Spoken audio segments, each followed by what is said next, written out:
അതാണ് എനിക്കും അറിയാത്തത്, മനസ്സിലാക്കേണ്ടത്. അതെ, ഇത് വ്യക്തിഹത്യ, അതുവഴി പാർട്ടിയെ തകർക്കുക, തെരഞ്ഞെടുപ്പ് അലങ്കോലപ്പെടുത്തുക, ഇങ്ങനെ വ്യത്യസ്തങ്ങളായ ലക്ഷ്യങ്ങൾ വെച്ചുകൊണ്ടാണ് ഇത് നടത്തിക്കൊണ്ടിരിക്കുന്നത്. അല്ല, പാർട്ടിക്കുള്ളിലാണെന്നുള്ളത് നമുക്ക് കണ്ടെത്തിയാലല്ലേ പറയാൻ പറ്റൂ. പറയാതെ ഏതെങ്കിലും കാര്യങ്ങളെ അംഗീകരിക്കുന്നത് ശരിയാണോ?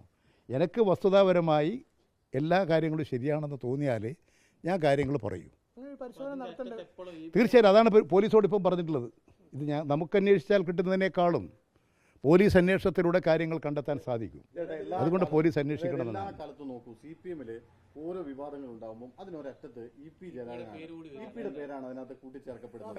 അത് ഒരു മനഃപൂർവ്വം അങ്ങനെ സംഭവിക്കുന്നതാണോ? അത് എന്താണെന്നുള്ളത് നിങ്ങളൊക്കെ ആലോചിച്ച് നോക്ക്. മാവുള്ള മാവിനല്ലേ കല്ലെറിയൂ? മാങ്ങയുള്ള അതെ മാവല്ല, മാങ്ങയുള്ള മാവിനല്ലേ കല്ലെറിയൂ? അപ്പോൾ ഇത് ലേശം മാങ്ങയുണ്ട് തോന്നിയിട്ടുണ്ടാവും, അതുകൊണ്ട് കല്ലെറിയുന്നു. ആയിരിക്കും, അതുകൊണ്ട് കല്ലെറിയുന്നു. പാർട്ടി എല്ലാ കാര്യം പരിശോധിക്കുന്ന പാർട്ടിയത്. അത് ഞാൻ പറയേണ്ട കാര്യമൊന്നുമില്ല. എല്ലാ കാര്യങ്ങളും വസ്തുനിഷ്ഠമായി പരിശോധിച്ച് കാര്യങ്ങൾ നിശ്ചയിക്കുന്നതാണ് CPIM. ആ കാര്യങ്ങളെല്ലാം പാർട്ടി ചെയ്യേണ്ടതാണ്. അതാരെങ്കിലും പറഞ്ഞ് ചെയ്യിപ്പിക്കേണ്ടതല്ല, പറഞ്ഞ് ചെയ്യിപ്പിക്കാൻ കഴിയുന്നതുമല്ല. പാർട്ടി തീരുമാനിക്കേണ്ട കാര്യമാണ്. ഇതെല്ലാം എത്ര കാലം കഴിഞ്ഞൊരു കഥകളാണ്. എത്ര കാലം മുമ്പ് ഞാൻ ചോദിക്കട്ടെ, കഴിഞ്ഞ തെരഞ്ഞെടുപ്പിൽ നിങ്ങൾ പ്രസിദ്ധീകരിച്ചില്ലേ? തെരഞ്ഞെടുപ്പ് ദിവസമാണ് ഞാൻ പറഞ്ഞത്. അതിന് ഒന്നര കൊല്ലം മുമ്പല്ലേ നിങ്ങൾ എന്താ വാർത്ത കൊടുത്തത്? അന്ന് രാവിലെ പറഞ്ഞതാണല്ലേ, അന്ന് രാവിലെ കണ്ടമട്ടല്ലേ? അതെന്തിനാ ചെയ്തത്? മാധ്യമങ്ങൾ ഉണ്ടാക്കിയതല്ലേ, വ്യക്തിഹത്യയല്ലേ? ഇങ്ങനെ ആരോപണങ്ങൾ ഉണ്ടാകുമ്പോൾ ജയരാജൻ തന്നെ ഒന്നും ആലോചിച്ചിട്ടുണ്ടാവുമല്ലോ, അല്ലെങ്കിൽ അന്വേഷിച്ചിട്ടുണ്ടാവുമല്ലോ ആരാണ് ഇതിൻ്റെ പിന്നിലെന്ന്. എനിക്കൊരു കാര്യം, ഞാൻ അതിനൊന്നും ഭയപ്പെടുന്നില്ല. എനിക്കതിനെ ഭയപ്പെടേണ്ട കാര്യമില്ല. കാരണം തെറ്റ് ചെയ്യുന്നുണ്ടെങ്കിലേ ഭയപ്പെടേണ്ടതുള്ളൂ. തെറ്റ് ചെയ്യാത്ത ഒരാൾ ഭയപ്പെടേണ്ട പ്രശ്നമില്ല. അതുകൊണ്ട് ഇങ്ങനെ എന്ത് വന്നാലും എനിക്കതൊരു പ്രശ്നമേ അല്ല. കാരണം ഞാൻ തെറ്റ് ചെയ്തിട്ടുണ്ടെങ്കിലേ പ്രശ്നമുള്ളൂ. അതുകൊണ്ട് ഞാൻ ആ കാര്യങ്ങളാണ് എപ്പോഴും തെറ്റ് ചെയ്യാതിരിക്കാനാണ് എപ്പോഴും ഞാൻ ശ്രമിക്കാറ്.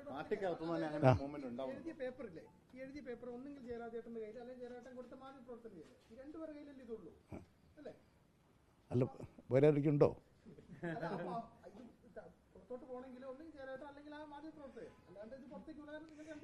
ഇപ്പോൾ വന്നിരിക്കുന്നത് മാനിക്കുലേറ്റ് ചെയ്തതാണ്. പൂർണ്ണമായും അങ്ങനെയാണ് ഈ വന്നിരിക്കുന്നതെല്ലാം. പൂർണ്ണമായും ഈ വന്നിട്ടുള്ളത്, അതായത് ഞാൻ കണ്ടിട്ടുള്ള ഈ വാർത്തകളുണ്ടല്ലോ, അതെല്ലാം യഥാർത്ഥത്തിൽ തയ്യാറാക്കി ഇന്നത്തെ ദിവസം പ്രസിദ്ധീകരിച്ചിട്ടുള്ളതാണ്. അത് എൻ്റെ ജീവചരിത്രവുമായി കൂട്ടിക്കുഴക്കാൻ ഏതോ ആസൂത്രിതമായ നീക്കം നടന്നിട്ടുണ്ട്. അതാണ് അന്വേഷിക്കണമെന്ന് ഞാനിപ്പോൾ പറയുന്നത്. ഞാൻ കൊടുക്കുമ്പോൾ 200 പേജൊന്നുമില്ല. ഞാനിങ്ങനെ എഴുതിയും കൊടുക്കുകയും ചെയ്തില്ലേ നിങ്ങൾ? അതിപ്പോൾ ഞാനിത് കണ്ടോ? ഞാൻ ഈ പുസ്തകം കണ്ടോ ഇതുവരെ? എങ്ങനെയാ പരിശോധിക്കുക? നിങ്ങൾ പരിശോധിച്ചോ? അല്ല, ഞാൻ എഴുതിയ പുസ്തകം തന്നെ ഞാനിതുവരെ കണ്ടില്ല.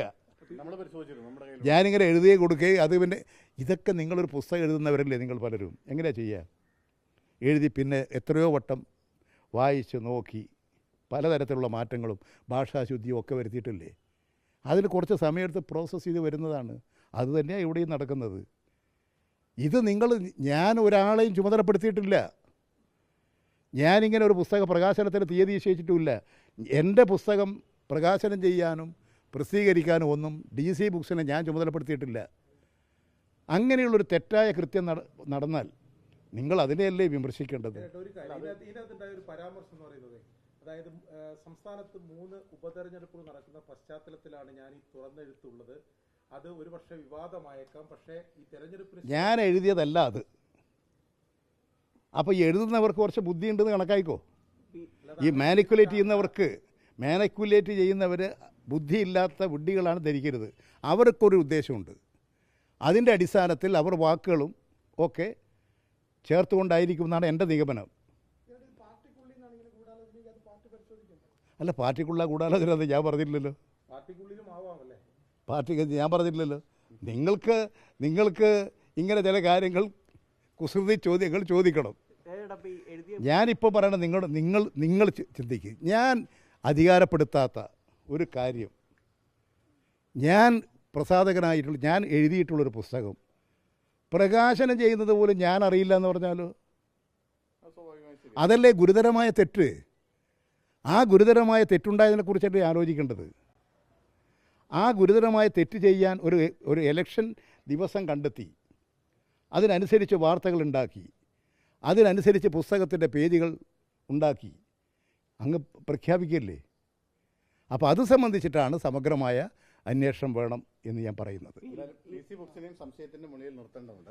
അല്ല, എനിക്കിപ്പോൾ അവരെ സംശയം മാത്രമല്ല, ഏറ്റവും വലിയ ക്രിമിനൽ കുറ്റമാണ് ചെയ്തത്.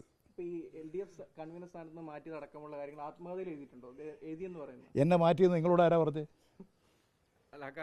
നിങ്ങൾ സൃഷ്ടിക്കുന്നതല്ലേ ഇതെല്ലാം, നിങ്ങൾ സൃഷ്ടിക്കുന്നതല്ലേ. ഞാനിപ്പോൾ കൺവീനർ അല്ല എന്നുള്ളത് ശരി, എന്നെ മാറ്റിയതാന്ന് നിങ്ങളോട് ആര് പറഞ്ഞു? ഇല്ല. ഒഴിവാകലും മാറ്റലും ഒരുപോലെയാണോ? ഏത്? ഒരു വിവാദവും. അങ്ങനെ ഒരു വിവാദങ്ങളും പാർട്ടിക്കകത്ത് ഉണ്ടായിട്ടില്ല. പ്രയാസം ഉണ്ടാകേണ്ട വിവാദം വേണ്ടേ കുട്ടി? ഒന്നാം പിണറായി സർക്കാരും രണ്ടാം പിണറായി സർക്കാർ ഒരു ഗവൺമെൻറ്റിൻ്റെ തുടർച്ചയാണ്, മെച്ചപ്പെട്ട ഭരണം കാഴ്ചവെക്കുകയാണ്. ഞാനത് എല്ലാ സമയത്തും നിങ്ങളോട് പറഞ്ഞിട്ടുണ്ടല്ലോ. ഇതെല്ലാം എഴുതി പിടിപ്പിക്കുന്ന ഒരു ദുരുദ്ദേശപരമാണ്.